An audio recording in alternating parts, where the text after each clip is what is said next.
at Line 6 at NAMM 2017. Rocking like a hurricane. Reporting to you live. Rock me like a hurricane. Here I am. Okay. Okay. Hey guys, it's the Captain and Pete here at NAMM 2017. We're on the Line 6 stand, and it's a bit dark in here, so apologies if it looks like we've got the lights off. Hey. So 3 new products by the looks of things from Line 6 to show you. Let's get the one. Look, it's Mr. Highmarsh. Hey, hello. How are you doing, man? Good, man. Good to see you. How are you doing? Yeah, So there's the first one, which I think you guys probably will know a little bit about already, is Spider 5 now has a 240 watt stereo head. It does. 120 watts a side, so we can have a little swizz at that. And it's like a combo head, so it actually has speakers in the head itself. So there's 4 No. speakers. So there's 4 speakers in the head, so you can actually use it as a practice amp. Then you take it to the gig, then connect it to the 412, and you've got a full range stereo stack. That's cool, isn't Acoustic it? guitars and everything, yeah. But then you just take the amp and play music back through it as well. And there's 2 tweeters in there and cool. 2 4-inch speakers. Well, look, we'll probably insert some sweeps of that product now, and then we'll take a look at that in a minute. There is a plug-in. So for me, I mean, this is kind of back almost to where Line 6 started, isn't it? With the whole kind of amp farm. Amp farm and stuff, yeah. There's a couple of plugins. So we have Echo Farm. So Echo Farm is exactly back to when you're talking about. So there was the old Pro Tools plugin and stuff. So that's come back. So people who had previous Pro Tools sessions can actually start to reload those sessions and have the plugin back as well. And then really, Copy the files off their Atari ST, Exactly. or whatever they were using at the time. And then the next and really exciting one is the Helix native plugin. Right. So there's actually a full plug-in version of Helix. There. Yeah, which is fully functional. It works all of the same models as Helix. Sounds exactly the same. Works for RTS. Works for VST and AU as well. So I just think that's quite exciting. it is. It's really exciting. Yeah. That's all. That's Cool. Awesome. So, Well. So quick question. So will there be a floorboard that you would be able to hook up to your computer via USB or something at some point? Eventually, Yeah. because we have the Helix control. That's not something that we're sort of planning right now or anything at the moment. But the idea is obviously you can just have multiple instances of Helix. You can do reamping as well. So you just record your dry guitar part, then you choose whether you want a Marshall or an Orange sound or anything as well. Cool studio. Cool. Okay, so the third, and in my opinion, the most exciting thing, fourth? We're on 4 things? Whichever one it is next, is a new guitar as part of the Variax family by a really cool guy from Australia who I actually had breakfast with this morning, bizarrely. I was sitting at my breakfast table and he came and sat down with us. He said, "Hi, I'm Steve. I'll make Shuriken guitars." Or something like that. So, Very black. yeah, so I'm guessing this is Line 6 perhaps going down a much more contemporary route than they have with any of the JTV or standard Variax models in the past. I know I'll probably get shot for saying this, but it's that kind of Strandberg-y kind of looking body shape. And Steve was explaining to me, and we're going to go and meet Steve in a minute, and he's going to take us through this, but Steve was explaining he's kind of taking the Variax vibe in a different direction. So instead of it being at the beginning of your song, maybe you want to play a Led Zeppelin cover and you're going to tune to Dadgad, or you want to do some Rolling Stones cover, so you choose an open tuning or whatever. He's now got a bunch of crazy tunings that he's programmed in that he's changing 6 or 7 times within a song, so that as he's playing his various sort of modes and scale shapes, he's changing the tuning so that obviously the notes coming out of the system are changing, obviously, despite the fact he's playing the same sort of patterns. So it's really aimed at that much more sort of progressive technical kind of guy.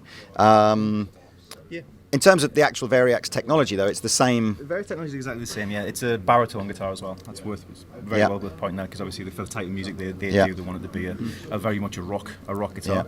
He in everything he does, and always been a Line 6 guy for such a long time. So exactly like you say, all the tunings and everything and all those sort of things. He's finally the very first Line 6 signature guitar. Yeah. I guess without any further ado, should we go and find Steve and he can shred out? Cool. All right. Back in a mo. Hey guys, so Pete here, and I'm here with Stivik. Hey man, how you doing?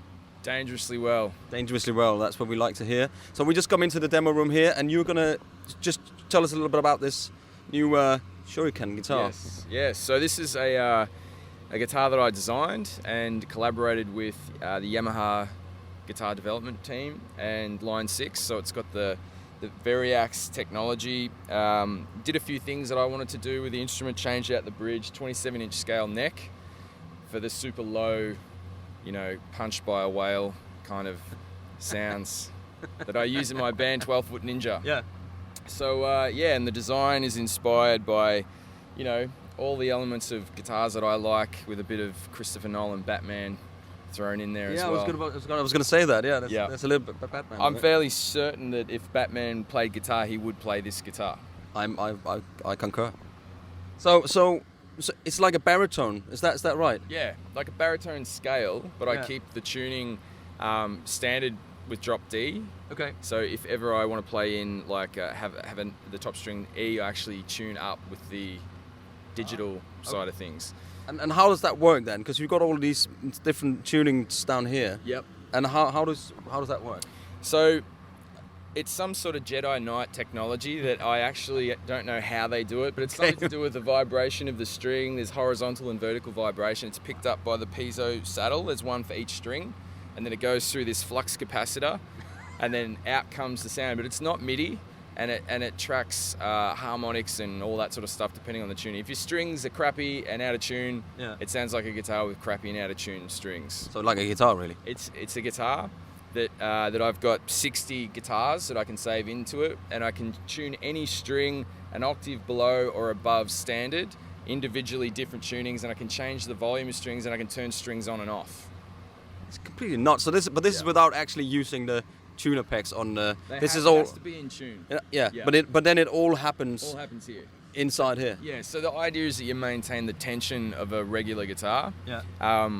Anyone who messes with alternate tunings, serious alternate tunings, will notice that you have to adapt your playing, which can be quite irritating. Yeah. So this, you keep the same feel, but you can go from hellish extremes. Well, let's have a listen to Sure. what you can do here. So you plugged into the Helix rack here, and with a little thing on the floor. And does that control any of the? Can that control? Yeah. You know what I mean, sort of the guitar tunings and all that stuff as well. Yeah, totally. So I'm using a feature that's, I guess, a main thing with the Helix, was called snapshots. So it enables me to, say with my floorboard here, I can have, 8 different settings. Each time is a different guitar, different tuning, different amp, different effects, with no latency. So I can swap between the two. So this one is a Ninja song called Collateral. When we tracked it, to explain it in a sort of dumb way, It's good for me. We'd have this the lick, and then we'd have to come up here and do the bendy stuff. Yeah. So what I did to make it easier, because the idea when you perform is you want to go ballistic and not be a shoegazer, I brought the strings, the pitch here closer to the nut. So, and I turned the A string off because that gets in the way of sympathetic ringing. So the tuning is B, nothing, E, E, E, E. I like to call it B. You won't find that in 101 alternate tunings for campfire songs or anything like that. So I can do this.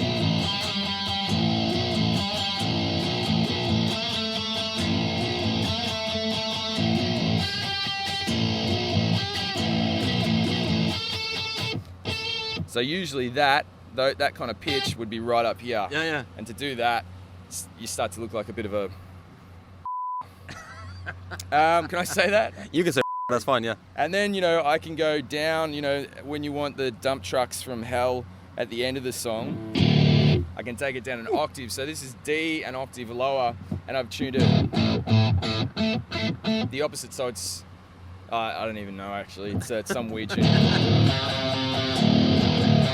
So, and I've got the two strings tuned identically to get that sort of dissonant, that sort of, dissonant vibe. Yeah. And then from there,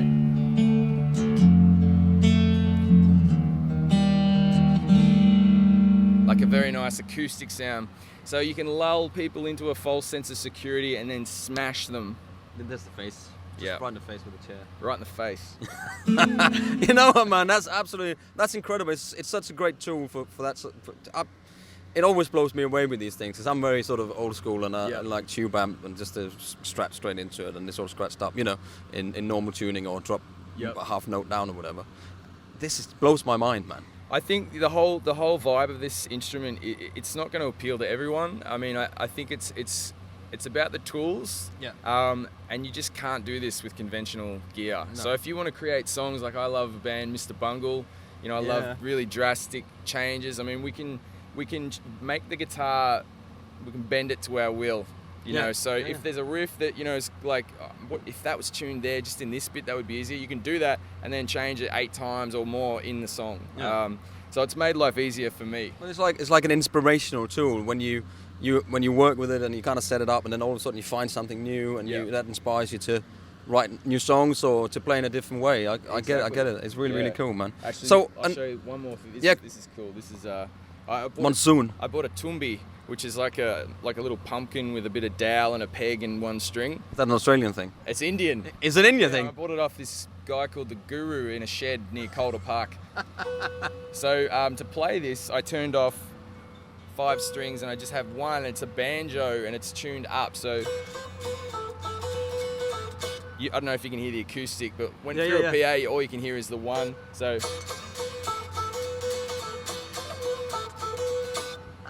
that's amazing. You know, drop it down. So Bollywood metal. I invented it. I'm pretty sure. Maybe I didn't, but I'll take the credit. So that's really amazing, man. So these are out now?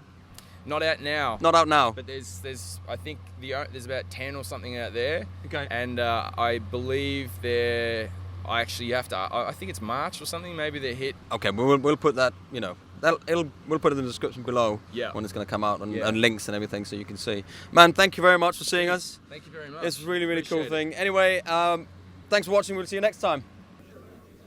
So Lee, does this guitar play blues? Sure it can. Cool. Can it do rock? Sure it can. Can it gent? Sure it can. How about metal? Sure it can. How about like pop music? Sure it can. And how about classical?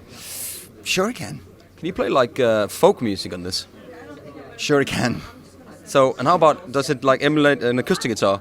Sure it can. That's amazing.